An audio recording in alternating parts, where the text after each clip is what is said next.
My name is Jillian Ames, and at 31, I thought I understood what family loyalty meant. I had spent 5 years bending over backwards to please my husband's family, enduring their snide comments about my background and their constant implications that I wasn't good enough for their precious son. But when my beloved grandmother passed away and left me her entire estate worth $2.8 million, everything changed. My in-laws didn't just ask to share in my inheritance, they demanded it, claiming family obligations and threatening to destroy my marriage if I didn't comply. What they didn't know was that their greed would lead me to uncover a web of financial crimes that would ultimately land them exactly where they belonged.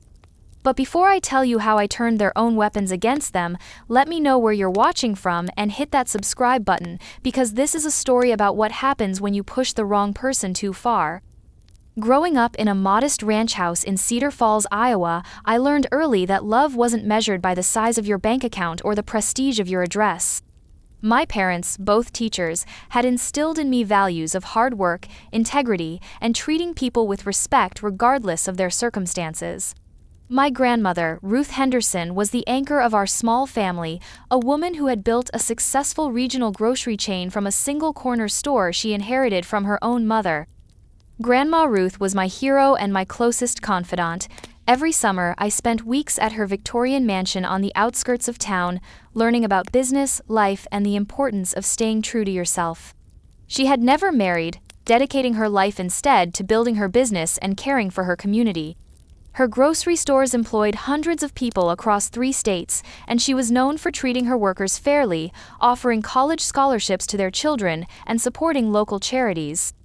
"Money is a tool, Jillian," she would tell me as we sat on her wraparound porch, sipping iced tea and watching the sunset. "It can build something beautiful or destroy everything you hold dear. The difference is in how you choose to use it and who you choose to trust with it." I carried those lessons with me through college and into my career as a certified public accountant. I wasn't flashy or wealthy by most standards, but I was independent, capable, and proud of what I had accomplished on my own. I lived in a comfortable apartment, drove a reliable car, and managed my finances carefully, always remembering Grandma Ruth's teachings about the responsibility that comes with financial stability. That's where I was in life when I met David Westbrook at a professional conference in Chicago. He was charming, successful, and seemed genuinely interested in my work and my dreams. David was a senior manager at a prestigious consulting firm, impeccably dressed and effortlessly confident in social situations. Our courtship was a whirlwind of fancy restaurants, weekend getaways, and romantic gestures that swept me off my feet. What I didn't fully understand until much later was that David came from a very different world than mine. The Westbrook family had old money, or at least they projected the image of old money. They lived in an imposing colonial mansion in one of Chicago's most exclusive suburbs, belonged to the country club, and maintained the kind of social connections that opened doors without knocking. David's father, Richard Westbrook, was a partner at a white shoe law firm that had been representing wealthy families for over a century. His mother, Victoria, devoted her time to charity boards and social events that seemed designed more for networking than actual philanthropy. His younger sister, Amanda, had never worked a day in her life, but somehow maintained an expensive lifestyle funded by what the family vaguely referred to as investments. My first dinner at the Westbrook mansion should have been a warning sign, but I was too smitten with David to read the subtle signals correctly. Victoria greeted me with a smile that never reached her eyes, commenting on my quaint dress and asking pointed questions about my family's background. Richard barely acknowledged my presence, treating me like temporary entertainment that David would eventually outgrow. "So, Jillian," Victoria said over the elaborately prepared meal, "David tells us you're an accountant. How? Practical. I suppose someone has to manage the mundane financial details of life." The condescension was wrapped in politeness, but it was unmistakable. I tried to respond graciously, explaining that I found accounting intellectually challenging and enjoyed helping clients achieve their financial goals. "Of course, dear," Victoria replied with that same cold smile. "Though I imagine it must be quite different from the kind of financial management that families like ours require. Trusts, estates, investment portfolios, that sort of thing, much more complex than personal budgeting."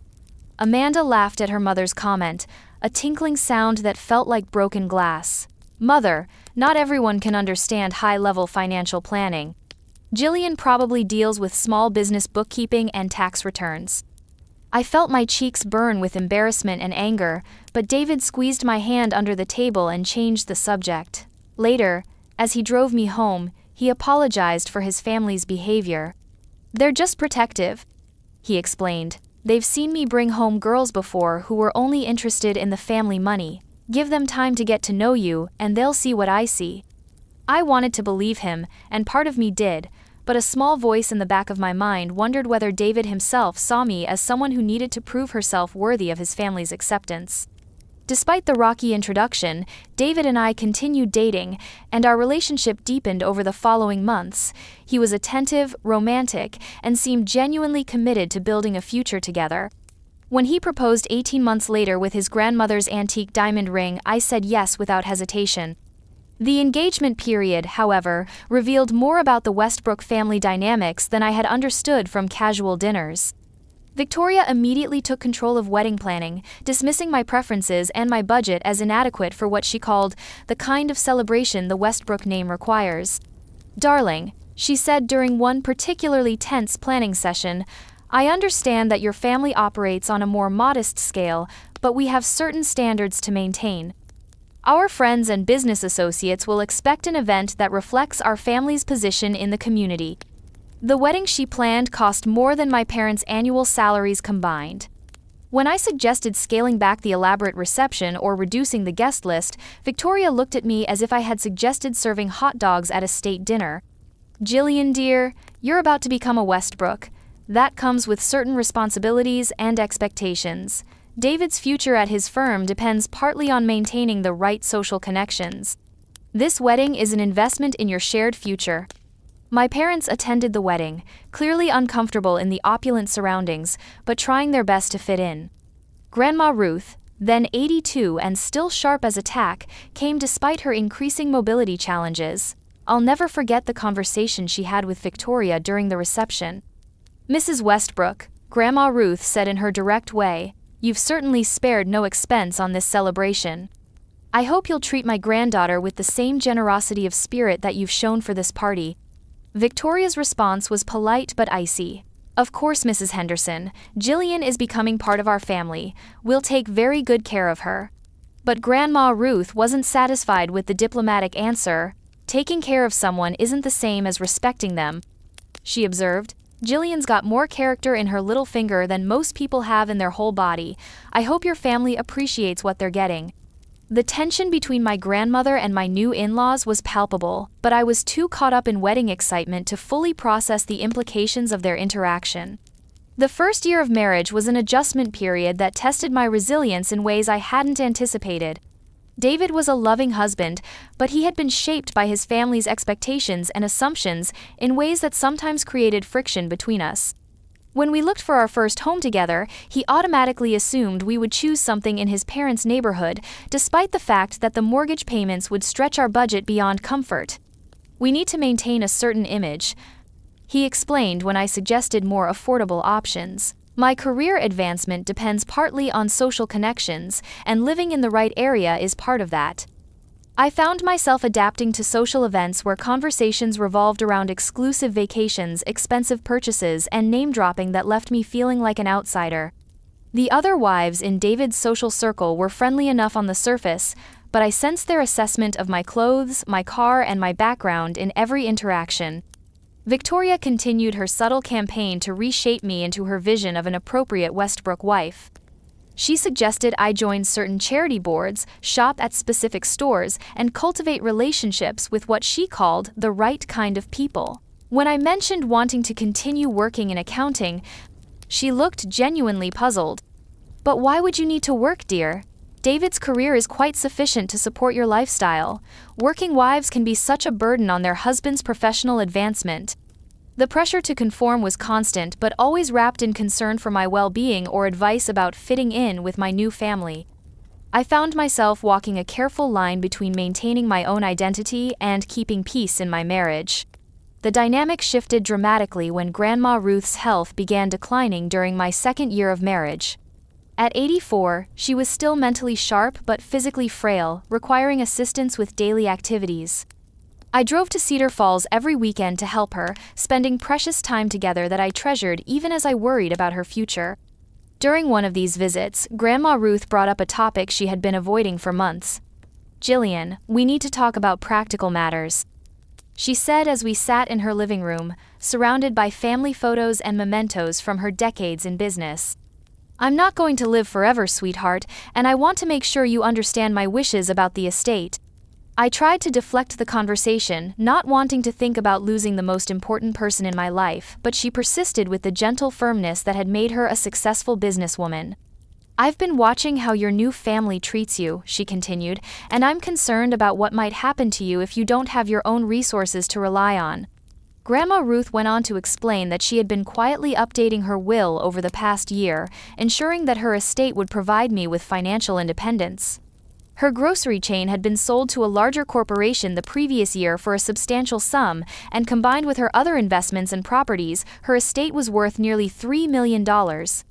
"This money comes with responsibility, Jillian," she said, taking my hand in her weathered ones. "I've spent my whole life building something meaningful, and I want you to use these resources to build something meaningful too. Whether that's continuing your career, starting your own business, or supporting causes you believe in, the choice will be yours." She also revealed something that surprised me. She had been researching David's family background, using business connections to investigate their financial situation. "Something doesn't add up about the Westbrooks," she said quietly. "They live like they have substantial wealth, but I can't find any legitimate source for that level of income. Richard's law firm is successful, but not enough to support their lifestyle. David's consulting salary is good, but again, not enough for what they're spending." "What are you suggesting, Grandma?" I asked, though part of me had wondered about the same inconsistencies. "I'm suggesting you be very careful about sharing financial information with them," she replied. "Money changes people, and not always for the better. If they're having financial problems they're hiding, your inheritance could become a target." At the time, I thought Grandma Ruth was being overly cautious, perhaps influenced by her natural suspicion of David's family, but her words would prove prophetic in ways I couldn't have imagined. Grandma Ruth passed away peacefully in her sleep 3 months later on a crisp October morning when the leaves outside her bedroom window had turned brilliant shades of gold and red. I was devastated by the loss of my closest family member and mentor, but I was also deeply moved by the final letter she had left for me. "My dearest Jillian," it read, "if you're reading this, then I've moved on to whatever comes next, and you're facing the responsibility of managing the resources I've left you. Remember that money is only as good as the character of the person who controls it. Use it wisely, trust carefully, and never let anyone convince you that you don't deserve respect and independence. You are stronger than you know and more capable than your in-laws give you credit for. Build something beautiful with your life, sweetheart. Make me proud." The reading of the will took place a week after the funeral in the office of Grandma Ruth's longtime attorney, Harold Morrison. David accompanied me to the meeting, offering emotional support during what I thought would be a straightforward legal formality. Mr. Morrison was a kind man in his 70s who had known my grandmother for over 30 years. He expressed his condolences before opening the legal documents that would change my life forever. "Ruth was very specific about her wishes," he began, putting on his reading glasses. "She wanted to ensure that her estate would provide you with complete financial independence and the freedom to make your own choices about your future." The details were staggering. In addition to liquid investments worth $1.8 million, I inherited Grandma Ruth's Victorian mansion and surrounding property, appraised at $650,000, a commercial building she owned in downtown Cedar Falls worth $200,000, and various other assets that brought the total estate value to just over $2.8 million. David sat in stunned silence as Mr. Morrison explained the inheritance details. I could see him mentally calculating the numbers, and something in his expression made me remember Grandma Ruth's warnings about being careful with financial information. "There are some specific conditions attached to the inheritance," Mr. Morrison continued, "that Mrs. Henderson insisted upon including in the will." He explained that the inheritance was mine alone, with no legal obligation to share it with my spouse. Grandma Ruth had also established a trust structure that would protect the assets from any potential creditor claims or legal judgments against me or my husband. "She was very thorough about protecting your interests," Mr. Morrison said with a slight smile. Ruth Henderson didn't build a successful business empire by being careless about financial planning. During the drive home to Chicago, David was unusually quiet, responding to my attempts at conversation with distracted murmurs. I assumed he was processing the magnitude of the inheritance and trying to be sensitive about my grief. It wasn't until we arrived at our house that he finally spoke directly about the inheritance. "Jill," he said as we sat in our living room, "we need to talk about how this changes things for us." "What do you mean?" I asked, though something in his tone made me wary. "Well, we're married," he said as if stating the obvious. "Your inheritance affects both of us. We need to think about how to integrate these assets into our overall financial planning." I felt a chill that had nothing to do with the October weather. "David, the inheritance is mine. Grandma Ruth was very clear about that." "Legally, yes," he replied, "but practically speaking, we're a team. This money could transform our entire lifestyle. We could buy a much better house, maybe in Winnetka or Lake Forest. I could consider leaving my current firm and starting my own consulting practice. Your grandmother's gift could give us the kind of freedom that most couples only dream about." The way he said "us" and "our" when discussing my inheritance made my stomach twist with unease. This was exactly what Grandma Ruth had warned me about. "I need time to process all of this," I said carefully. "Losing Grandma Ruth has been devastating, and making major financial decisions right now doesn't feel right." David's expression tightened slightly, but he nodded. "Of course, honey, this is a lot to absorb, but we should probably meet with a financial advisor soon to discuss our options." That night, I lay awake thinking about my grandmother's warnings and David's immediate assumption that my inheritance was somehow ours to spend. The next morning, I called Mr. Preple V's mine/Morrison to schedule a private meeting. "I want to understand exactly what protections my grandmother built into the inheritance structure," I told him. "She was very wise to include those provisions," he replied. "Ruth specifically designed the trust to ensure that these assets would remain under your sole control, regardless of any marital property laws or external pressures you might face."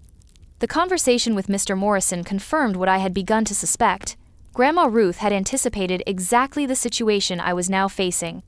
When I returned home that afternoon, I found David on the phone in his office, speaking in the hushed tones he used for confidential business calls. I wasn't intentionally eavesdropping, but as I passed his partially open door, I caught fragments of the conversation that made my blood run cold. "2.8 million, maybe more," he was saying. "Real estate assets. Need to move quickly before she has time to think about it too much." I stood frozen in the hallway, straining to hear more without revealing my presence. "My parents think we should have her meet with their financial advisor, establish joint accounts. She's still emotional about the grandmother's death, so timing is crucial." The clinical way he discussed my grief and my inheritance as strategic opportunities was like a physical blow. This was my husband, the man I had trusted with my heart and my future, discussing me like a business transaction. I retreated to our bedroom, my mind racing with implications. David wasn't just assuming we would share the inheritance, he was actively planning how to gain control of it, apparently with input from his parents. That evening, David brought up the subject again, this time with what seemed like a carefully rehearsed approach. "Jill, I've been thinking about your inheritance situation," he began over dinner, "and I think it would be smart for us to meet with my parents' financial advisor. Walter Kendrick has been managing their investments for years, and he could help us develop a comprehensive strategy for integrating your assets with our existing financial plans." The casual way he said "our existing financial plans" when discussing my inheritance confirmed my worst suspicions. "I appreciate the suggestion," I replied carefully, "but I think I want to take some time to understand my options before making any major decisions." David's jaw tightened almost imperceptibly. "Honey, I understand that this is emotional for you, but waiting too long to make smart financial moves could cost us significant opportunities. The market is favorable right now for certain types of investments." "Us," I repeated. "David, this inheritance is mine, not ours." "Legally, yes," he said, his voice taking on a slightly harder edge. "But practically speaking, we're married. What affects one of us affects both of us. I thought we were partners in this marriage." The manipulation was subtle but unmistakable. He was reframing my desire to maintain control of my inheritance as a betrayal of our partnership. Of course we're partners, I said, but that doesn't mean every asset either of us owns automatically becomes community property. David set down his fork and looked at me with an expression I had never seen before, cold and calculating. Jill, I think you're being influenced by your grandmother's paranoid attitude toward my family. She never liked us, and it seems like she's managed to poison your thinking even from the grave. The cruelty of that statement took my breath away. He was attacking my grandmother's memory to manipulate me into compliance. My grandmother loved me, I said quietly, and she wanted to ensure that I would always have independence and security. There's nothing paranoid about that. Independence from what? David asked. From me? From our marriage? He was twisting my words, making my desire for financial autonomy sound like a rejection of our relationship. The conversation escalated from there, with David becoming increasingly aggressive in his arguments about why I should immediately begin integrating the inheritance into our financial portfolio. By the end of the evening, he was barely concealing his anger at my resistance. I hope you'll think about what I've said, he concluded as we prepared for bed, because this situation is causing problems in our marriage that I don't think either of us wants. The threat was implicit but clear: comply with his demands about the inheritance, or face consequences in our relationship. I spent another sleepless night considering my options and thinking about Grandma Ruth's advice about trusting carefully. The next morning, I made a decision that would change the trajectory of everything that followed. I called in sick to work and drove to Cedar Falls to meet again with Mr. Morrison. I needed to understand exactly what legal protections were available to me and what steps I should take to safeguard my inheritance from the growing pressure I was facing. Your grandmother anticipated this possibility, Mr. Morrison told me after I explained the situation. That's why she structured the inheritance the way she did.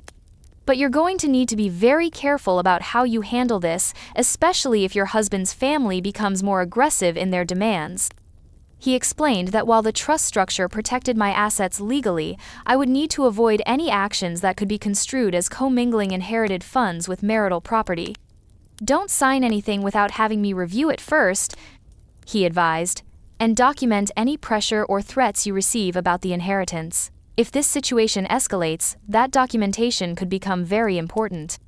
As I drove back to Chicago that afternoon, I felt like I was seeing my marriage clearly for the first time.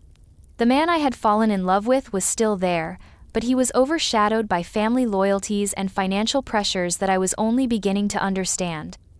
That evening, David was waiting for me with what appeared to be a peace offering: flowers, my favorite takeout dinner, and an apologetic demeanor.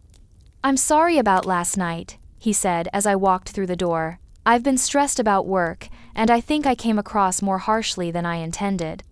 I accepted his apology cautiously, hoping that perhaps we could find a way forward that respected both my inheritance rights and our marriage. But as we sat down to dinner, David revealed the real purpose of his conciliatory gesture. "I've arranged for us to have dinner with my parents tomorrow night," he said casually. "They want to discuss the inheritance situation and offer their guidance on managing significant wealth." My stomach dropped. "David, I told you I wasn't ready to make any major decisions about the inheritance." "This is just a conversation," he assured me. "They have experience with estate planning and investment management that could be valuable. There's no pressure to commit to anything." But I knew the Westbrook family well enough by now to recognize that no pressure was never actually an option when they wanted something. The dinner at the Westbrook mansion the following evening was a carefully orchestrated ambush disguised as a family meal. Victoria had prepared an elaborate feast, and Richard had invited Walter Kendrick, their financial advisor, to join us for dessert and coffee. The conversation began pleasantly enough, with expressions of sympathy for my loss and compliments about how well I was handling such a significant inheritance. "It must be overwhelming," Victoria said with apparent concern, "to suddenly be responsible for such a large estate. I can't imagine making important financial decisions while dealing with grief." "That's exactly why we wanted to offer our help," Richard added. "The Westbrook family has been managing substantial assets for generations. We understand the complexities involved." Amanda, who rarely contributed anything meaningful to family conversations, chimed in with her own perspective. "It's so important to make smart moves quickly with this kind of money."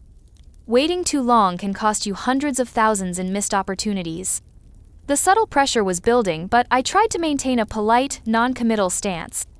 I appreciate your concern, I said, but I'm still processing the legal and emotional aspects of the inheritance. I'm not ready to make any major decisions yet. That's when Walter Kendrick joined the conversation, armed with charts and projections that painted a compelling picture of what my inheritance could become with proper management. Mrs. Westbrook, he said, spreading documents across the dining room table, your grandmother left you a substantial foundation, but with strategic planning, we could potentially double or triple its value within 5 to 7 years. He outlined investment strategies, tax advantages, and portfolio diversification options that sounded impressive to someone without extensive financial expertise. But as an accountant, I recognized several elements of his presentation that raised red flags. The returns you're projecting seem quite optimistic, I observed. What are the risk factors associated with these strategies? Walter waved away my concerns with practiced ease. All investments carry some risk, of course, but the Westbrook family has been using these approaches for years with excellent results. Richard leaned forward, adding his authoritative voice to the sales pitch. Jillian, conservative approaches might feel safer, but they're actually riskier in the long term because they don't keep pace with inflation and economic growth. The pressure was subtle but relentless. Every question I raised was dismissed or redirected. Every hesitation I expressed was framed as fear or inexperience that could cost me financially. Finally, Victoria delivered what I realized was the real purpose of the evening. Darling, she said with her practiced smile, Walter has prepared some preliminary paperwork that would allow us to begin implementing these strategies immediately. Nothing major, just some basic account setups and investment authorizations. She slid a stack of documents across the table toward me. You could sign these tonight, and we could have your funds working for you by the end of the week. I stared at the papers without touching them, my mind racing through everything I had learned from Mr. Morrison about protecting my inheritance. I need time to review these documents with my own attorney, I said finally. The temperature in the room seemed to drop several degrees. Your own attorney? Richard repeated, his voice carrying a hint of offense. Jillian, I'm a senior partner at one of the most respected law firms in Chicago. I think I'm qualified to ensure that your interests are protected. Of course, I replied carefully, but my grandmother's attorney specifically advised me to have him review any financial documents before signing them. Amanda let out an exasperated sigh. This is ridiculous. We're trying to help you, and you're acting like we're criminals or something. David, who had been silent through most of the evening, finally spoke up, but not in the way I had hoped. Jill, these are investment opportunities that won't be available indefinitely. If we wait too long, you could miss out on significant returns. I felt completely isolated, surrounded by people who were supposed to care about me, but who seemed more interested in gaining control of my inheritance than respecting my wishes. I understand your concerns, I said, standing up from the table, but I'm not comfortable signing anything tonight. I need time to think about this. The facade of family concern cracked slightly, revealing the frustration underneath. Time to think? Victoria's voice was sharper now. Jillian, this is a family matter. David is your husband and we're his family. What affects you affects all of us. My inheritance doesn't affect all of you, I replied, surprised by the firmness in my own voice. It affects me. Richard's expression hardened completely. Young lady, you seem to be forgetting something important. Marriage is about partnership and shared responsibility. This inheritance may be legally yours, but morally it belongs to the family you've joined. The audacity of that statement left me speechless for a moment.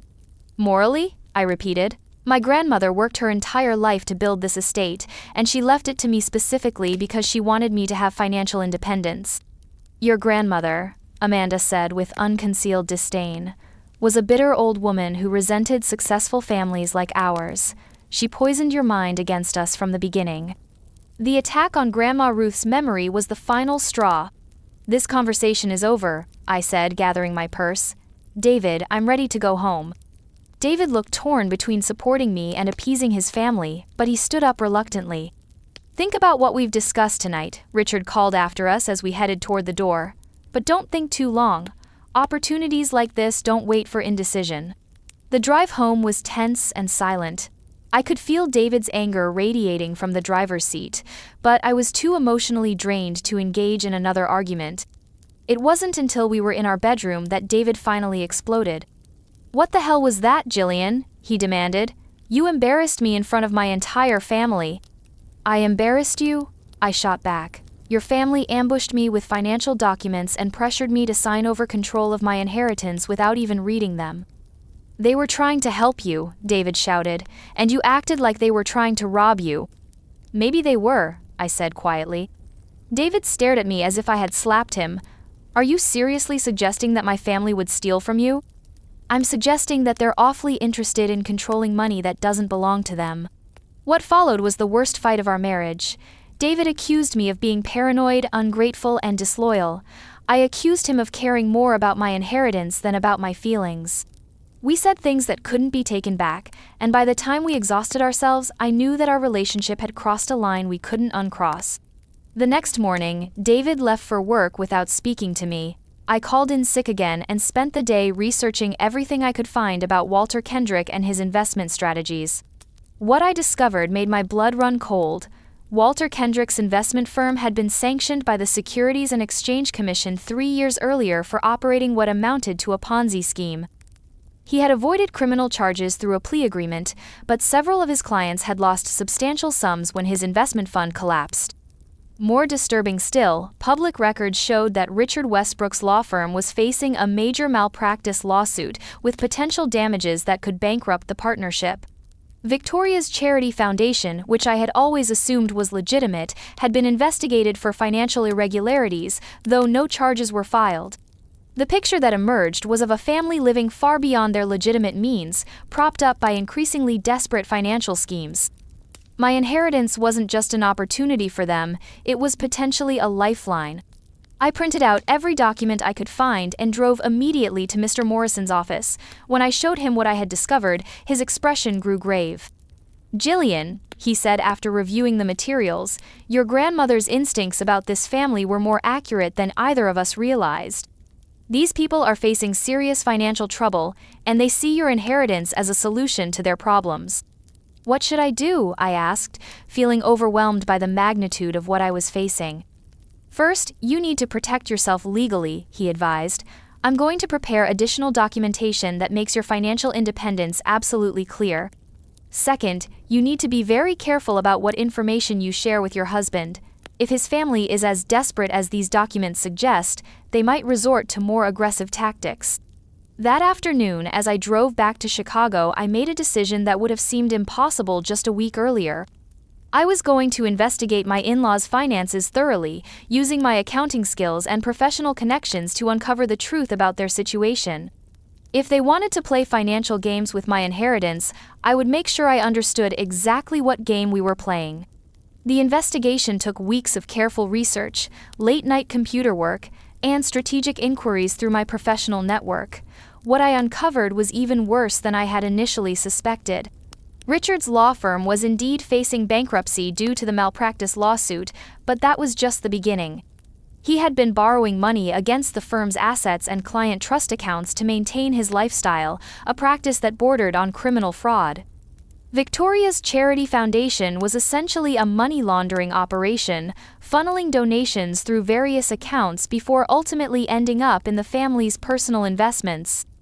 Amanda's mysterious investments were actually proceeds from an elaborate insurance fraud scheme involving fake artwork and staged thefts.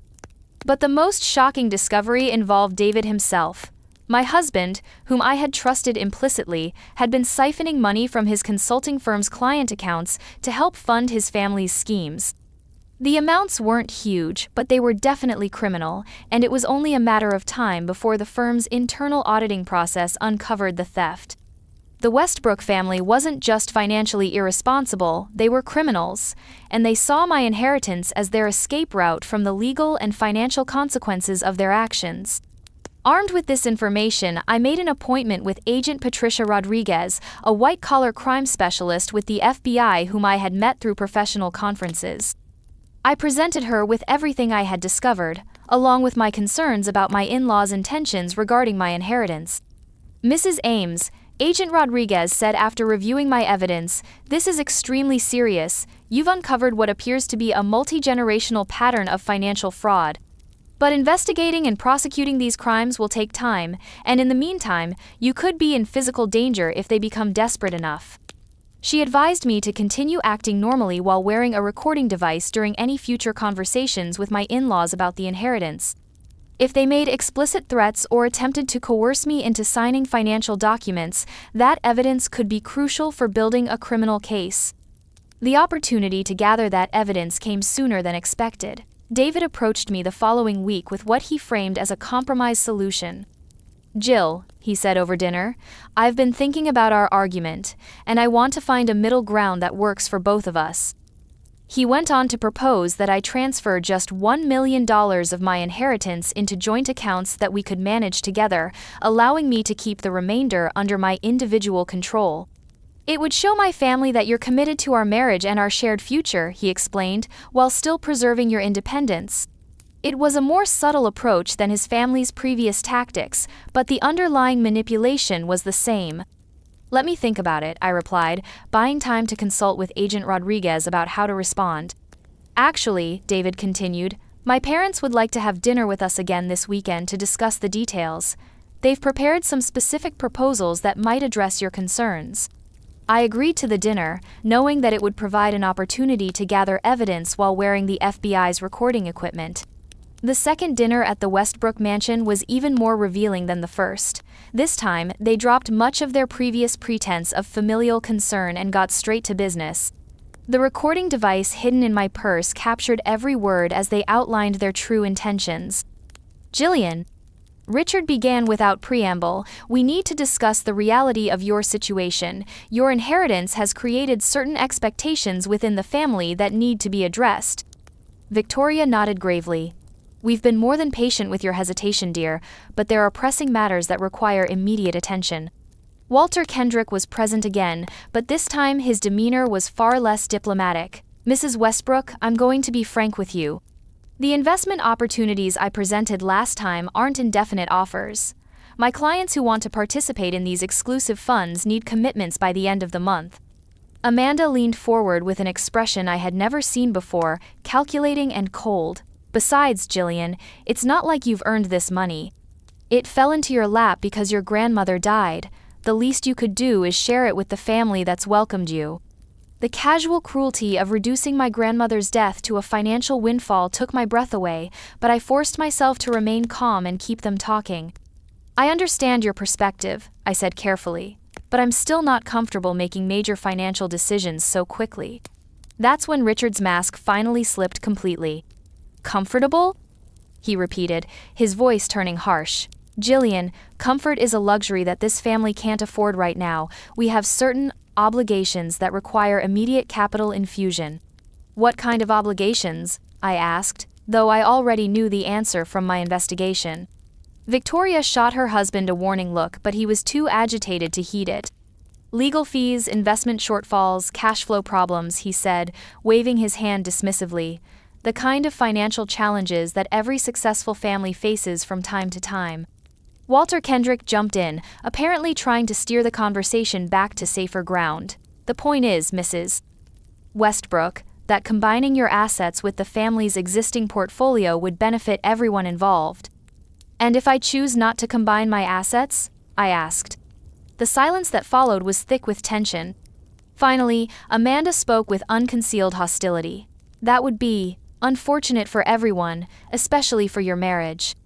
David, who had been uncharacteristically quiet through dinner, finally found his voice. "What Amanda means is that this situation is putting strain on our relationship. I feel caught between my loyalty to you and my obligations to my family." "What obligations exactly?" I pressed. Richard's face reddened with anger. "The obligations that come with being a Westbrook. The responsibilities of maintaining our family's position and protecting our interests." "Your interests," I repeated. "Not my interests." "Your interests are our interests now," Victoria snapped, her composure finally cracking. "You married into this family, which means you have a duty to support it financially when necessary." The room erupted in a chorus of voices as the family's true feelings poured out. Years of resentment about my background, my independence, and my grandmother's influence came spilling forth in an ugly torrent of accusations and demands. "You've never fit in with our social circle anyway," Amanda declared. "The least you could do is contribute financially since you're never going to contribute socially." "Your grandmother poisoned you against us from the beginning," Victoria added. "She filled your head with paranoid ideas about protecting your money instead of sharing it with family." Richard stood up abruptly, pointing his finger at me like a prosecutor delivering a closing argument. "That old woman left you that money specifically to create problems in this family. She wanted to drive a wedge between you and David, and she's succeeding even from the grave." But it was David's contribution to this assault that hurt the most. "Jill," he said, his voice pleading but his words devastating, "you have to understand that my family is facing serious problems. If you don't help us, we could lose everything. And if that happens, our marriage won't survive the fallout." The threat was explicit now: help them financially or lose my husband. "What kind of serious problems?" I asked, wanting to get their admissions on record. Walter Kendrick tried to intervene, clearly recognizing that they were saying too much. "Perhaps we should focus on the investment opportunities rather than—" "No," Richard interrupted him. "She needs to understand the full situation." He turned back to me with an expression that bordered on desperation. "My firm is facing a major lawsuit that could bankrupt us. Victoria's foundation is under investigation by the state attorney general. Amanda's art collection insurance claims are being audited by the fraud unit." The admissions were coming fast now, as if a dam had burst. "And David," Amanda added with malicious glee, "has been borrowing from his firm's client accounts to help us with cash flow problems." David's face went white. "Amanda, shut up." But it was too late. The family's criminal activities were now explicitly stated and recorded. "So you see, Jillian," Victoria said with forced calmness, "we're all in this together now. David's career and freedom depend on resolving these financial issues quickly and quietly." The implication was clear: if I didn't provide the money they needed, David would face criminal charges for embezzlement. "How much money are we talking about?" I asked. $2 million should cover our immediate needs," Richard replied. "We could structure it as investments or loans, whatever makes you more comfortable." $2 million. Nearly 3/4 of my entire inheritance. "And if I refuse?" I asked quietly. The family exchanged glances before Victoria delivered their ultimatum. "Then David's embezzlement becomes public knowledge, he goes to prison, and you lose your husband anyway. Plus, you'll be known as the woman who could have saved her family but chose money over loyalty." The manipulation was breathtaking in its cynicism. They were threatening to destroy David's life while simultaneously blaming me for the consequences of their own criminal behavior. "I need time to think about this," I said, standing up from the table. "You have until Monday," Richard declared. "After that, we'll have to pursue other options." The drive home was silent except for David's occasional attempts to justify what had just happened. "They're desperate, Jill," he said as we pulled into our driveway. "When people are desperate, they say things they don't mean." "Which part didn't they mean?" I asked. "The threats, the ultimatums, or the confessions to multiple felonies?" David had no answer for that. That night, I met with Agent Rodriguez at a secure location to turn over the recording and discuss next steps. "This is exactly what we needed," she told me after listening to portions of the recording. "They've essentially confessed to a conspiracy to defraud you of your inheritance, plus admitted to several other federal crimes." "What happens now?" I asked. "Now we set a trap," she replied. "We're going to give them exactly what they think they want, and when they take it, we'll have them on federal charges that will put them away for decades." The plan Agent Rodriguez outlined was elegant in its simplicity. I would agree to their demands and arrange to transfer the $2 million they requested. But instead of real money, the FBI would create fake accounts and documentation that would allow them to track exactly how the Westbrooks planned to use the funds. When they attempted to access the money or use it to cover their other criminal activities, agents would be waiting with arrest warrants. "The beauty of this approach," Agent Rodriguez explained, "is that they'll incriminate themselves further by demonstrating exactly how they intended to use your inheritance to conceal their other crimes."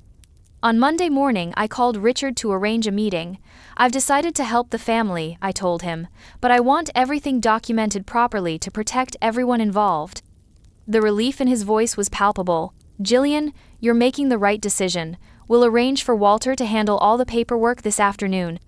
The meeting took place at Walter Kendrick's office, a shabby suite in a second-tier office building that should have been another red flag about his legitimacy. All four Westbrooks attended, along with Agent Rodriguez posing as my financial advisor. Mrs. Ames has decided to provide the financial assistance your family requires, Agent Rodriguez announced, but she wants to ensure that all transactions are properly documented and legally structured. The paperwork they presented was a masterpiece of criminal intent disguised as legitimate investment documentation. They had created a complex web of shell companies and offshore accounts designed to obscure the ultimate destination of my funds. As I signed the documents, each one carefully reviewed and approved by the FBI, I watched the family's expressions transform from desperate anxiety to triumphant greed. "This is going to solve all our problems," Victoria whispered to Amanda. "Finally," Richard muttered under his breath, "we can get those federal investigators off our backs." David squeezed my hand as I signed the final document. "Thank you, Jill. I know this wasn't easy, but you're saving our family." The irony of his gratitude wasn't lost on me. I was indeed saving their family, just not in the way he imagined. The arrests came exactly 1 week later. FBI agents simultaneously raided the Westbrook mansion, Richard's law firm, Walter Kendrick's office, and David's consulting company. The coordination was precise and overwhelming, designed to prevent any of the conspirators from warning the others or destroying evidence. I was at work when David called from the federal building where he was being processed. "Jill," his voice was shaking, "I've been arrested. They're saying something about conspiracy and fraud. I need you to call my father and get a lawyer." "David," I said calmly, "your father has been arrested too, so have your mother, your sister, and Walter Kendrick." The silence on the line stretched for nearly a minute. "You knew," he finally whispered. "You knew this was going to happen." "I knew you were criminals," I replied. "I knew you saw my inheritance as a solution to your legal problems, and I knew that the only way to stop you was to let you incriminate yourselves completely." "But I'm your husband," David said, his voice breaking. "How could you do this to me?" "You did this to yourself," I replied, "and you tried to drag me down with you." The trials that followed were media sensations. The Westbrook family's elaborate web of financial crimes made headlines across the country, and my role in their downfall was eventually revealed through court documents. Richard Westbrook was sentenced to 15 years in federal prison for fraud, embezzlement, and money laundering. Victoria received 12 years for her role in the charity foundation scheme. Amanda got 8 years for insurance fraud. Walter Kendrick, as the ringleader of the investment scam, received 20 years. David's sentence was the most difficult for me to hear: 10 years for embezzlement and conspiracy. Despite everything that had happened, part of me still remembered the man I had fallen in love with before his family's influence corrupted our relationship. The divorce proceedings were relatively straightforward, given the circumstances. David's criminal conviction nullified any potential claims he might have had on my inheritance, and I was free to rebuild my life without the burden of his family's expectations and criminal activities. But the most satisfying moment came during the asset forfeiture hearings, when the government seized the Westbrook family's ill-gotten gains to compensate their victims. The mansion was sold at auction, their luxury cars were repossessed, and their various investment accounts were frozen and liquidated. As I watched their privileged lifestyle dismantled piece by piece, I thought about Grandma Ruth's warning about money being only as good as the character of the person who controls it. The Westbrooks had chosen to use money as a weapon, a tool for manipulation and control. In the end, their greed and criminality had destroyed not just their own lives, but the relationships and trust that should have mattered more than any financial gain. Today, 2 years after the arrests, I live in Grandma Ruth's Victorian mansion in Cedar Falls. I've left my corporate accounting job to establish a forensic accounting practice that specializes in helping law enforcement agencies investigate financial crimes. The work is challenging and meaningful, using my skills to protect other potential victims from the kind of financial predators my in-laws had become. I've helped uncover embezzlement schemes, insurance fraud, and investment scams that have saved innocent people millions of dollars in losses. My inheritance, protected by Grandma Ruth's wisdom and my own vigilance, has grown under careful management. I've used portions of it to fund college scholarships for students from modest backgrounds, support small business development in rural communities, and contribute to organizations that help white-collar crime victims rebuild their lives. The money has become exactly what Grandma Ruth intended, a tool for building something meaningful and positive in the world. Sometimes I wonder what would have happened if I had been more trusting, if I had signed those initial documents without investigating the Westbrooks' true financial situation. I might have lost my entire inheritance to their schemes, and their criminal activities might have continued unchecked for years.